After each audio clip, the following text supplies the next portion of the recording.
Well, no time for a 911.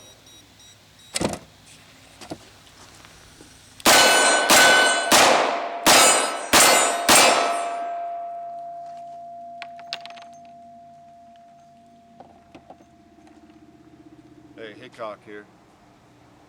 I'm going to do a video on a very, very serious subject. I mean a really serious one this time, not shooting at owls and shooting at crows and that sort of thing, or ravens. There's nothing more serious than gun safety. Being safe with the firearms that we enjoy shooting. Doesn't matter whether you're 40 or you're 14, it comes first. It's the most important aspect of shooting. I wanted to show you some devices today here that can help you keep your gun safe, as well as a couple of points about how we all need to be safe wherever the gun is. For example, try to have the actions open when they're on the shooting table even. Basic rule is you want to demonstrate safety. You know, if you're at a range, you're at a skeet range, wherever you are, if you're walking around and your action is closed, you know, on your gun, it may be, of course, unloaded. 40 people standing around might have seen you fire your last round, but someone's going to say something to you probably if your gun is closed up. You know, so you have to not only be safe, you have to know your gun is empty, you need to demonstrate that your gun is empty. So that's one of the basic rules of firearms. You demonstrate it, you exaggerate safety, is what I like to say. You exaggerate it, okay? Now, the key issue with unauthorized access is how do you prevent somebody from getting to your firearm? It's not going to be with you all the time. Well, what I wanted to show you were a couple of things here that can be really helpful in that regard. First of all, what comes with most firearms nowadays are your standard loop locks like this. Now I've got one on this 1911 here already. In the interest of time, I installed one there.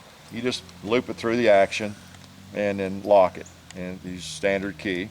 So that comes, I thought I had it locked, but that comes with I think just about every firearm now, and I have a pile of them because I tend not to use those particular devices. I have safes and things where I keep them safe. But pull that off, turn the key, unhook it, and of course you have access to the firearm, you know, load it and go, whatever. But that slide will not close as long as that's looped through there. You can loop it through a double action revolver like this, another common type of firearm, lock it, and of course that cylinder is not going to close. You know, turn of a key, you have that off, and you know, you can get access to the firearm. You can have a speed loader, load it very quickly.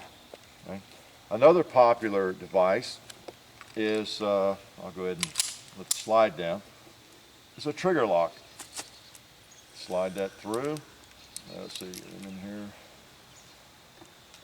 The other end on it. And boy, when you close that thing up tight, that trigger is just totally inaccessible.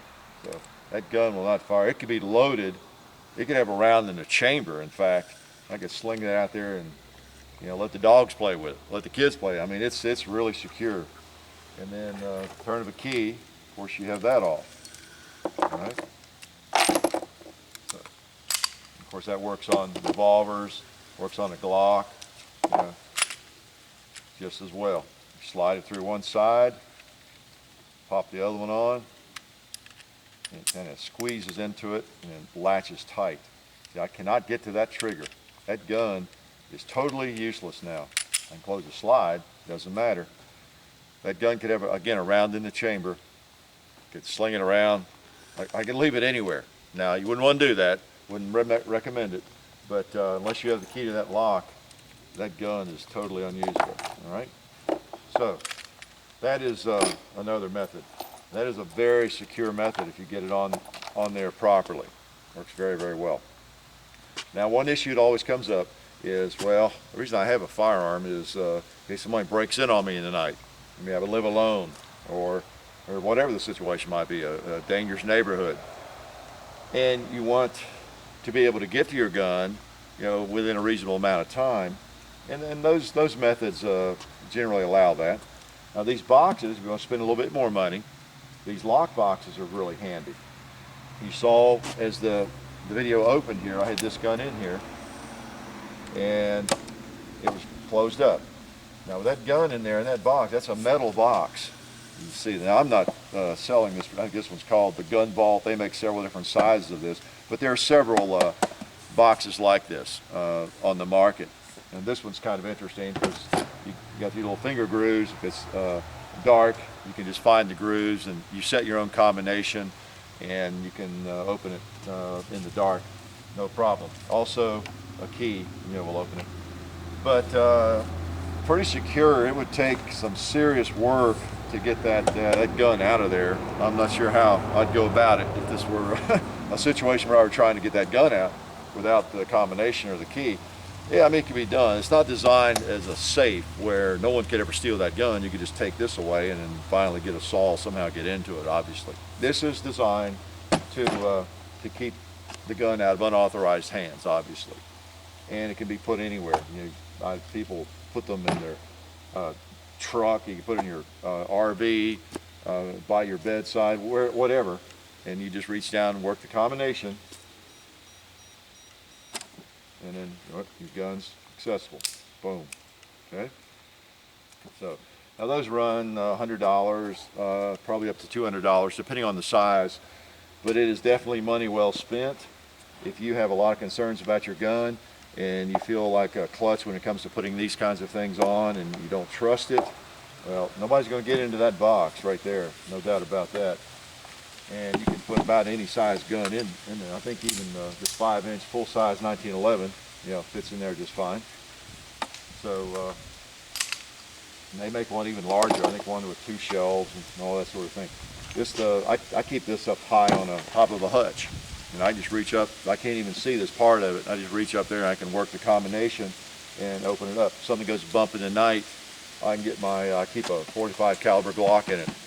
In fact, my pumpkin carver. If you've seen that video, he rests in there, and he's always just a few seconds away. So very handy, and nobody can get to that gun unless they know the combination.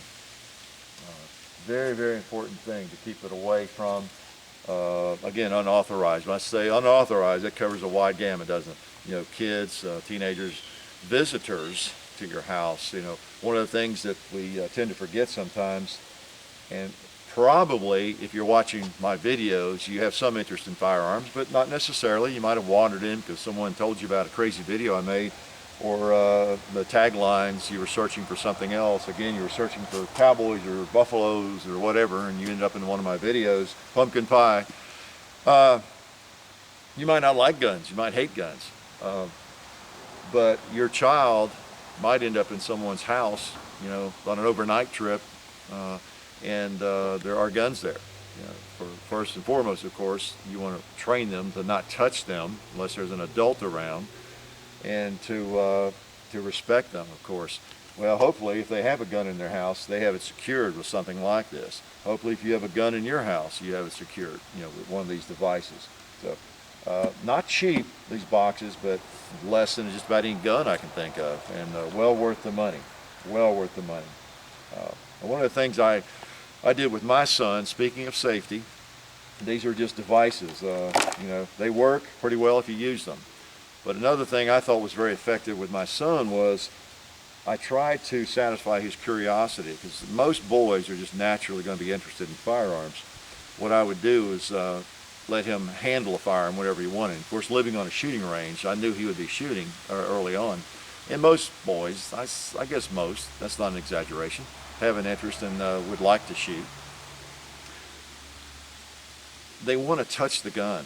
I mean, I was that way when I was young. My dad had a rifle, I wanted to touch it. I wanted to hold it at least, just that curiosity was there. And if that gun was not locked up, I would have been touching it. I would have sneaked in and held it. Guys are just that way when he was gone. So these guns have to be secured. And then by the same token, as I was getting to, if you can make a deal with your children, say, look, just come to me and ask me. If you would like to touch the Glock, you want to handle the Glock, the 22 rifle, whatever it is, when they're 5 years old, when they're 7 years old, when they're 10 years old, this is what I did with my son. Say, just let me know anytime. And I would just about stop whatever I was doing, or I would say, well, not right now, but how about in an hour, we'll go out on the range or we'll go out in the back and you can do it. And I would put it in his hands and teach him safe operation of the gun, how to see it, that it was unloaded, pointing it in the proper direction, And you know, that kind of satisfied the curiosity. So he wasn't always looking around for where's Dad's gun, or where's the Glock, where's this gun, where's that gun, because he knew he could handle it any time. So that's just a little bit of personal philosophy, but I think that can be very effective if you satisfy that curiosity in a safe manner, and you can teach, you know, safe gun handling practices at the same time. So that worked, I thought, pretty well. The proof was in the pudding. But also, you just can't take chances. You've got to have them locked up. You just really do. So these are some devices I think that can be really useful. What have I not shown you here among these devices? Anything that we have here will work on any of these guns. It'll work on the 1911 style gun, the Glock, the double action revolver. They'll work on rifles. You just loop. You can always loop something through the action. It's not many guns where you can't do that. Or you can definitely protect that trigger guard. You slide that through and push it together. You hear how that works. It'll go very, very tight. And I mean, you can't get that with a crowbar, pair of pliers.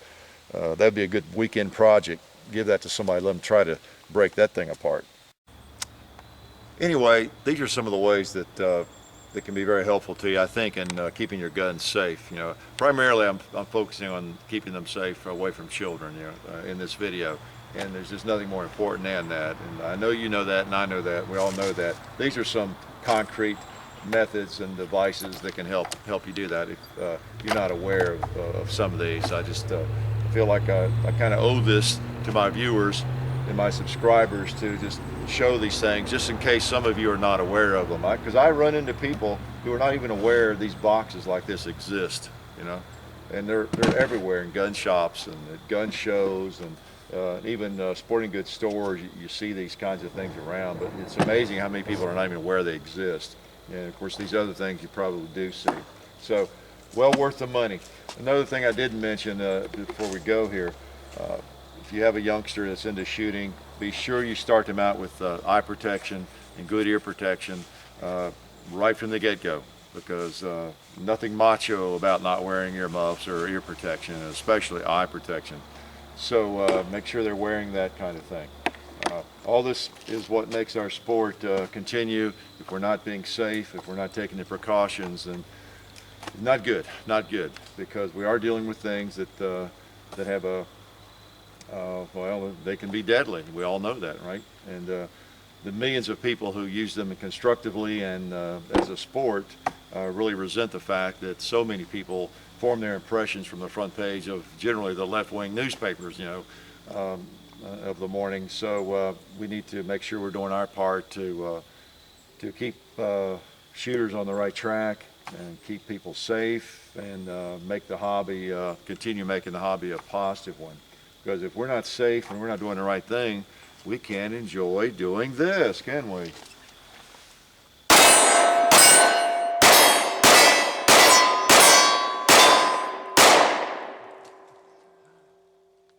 And since we enjoy doing that, we want to be safe with our firearms and continue in that vein. So anyway, glad you could come by the range today. Hopefully this has been helpful to a few folks. And we'll continue this theme as we move through the world of YouTube. So thanks for coming by.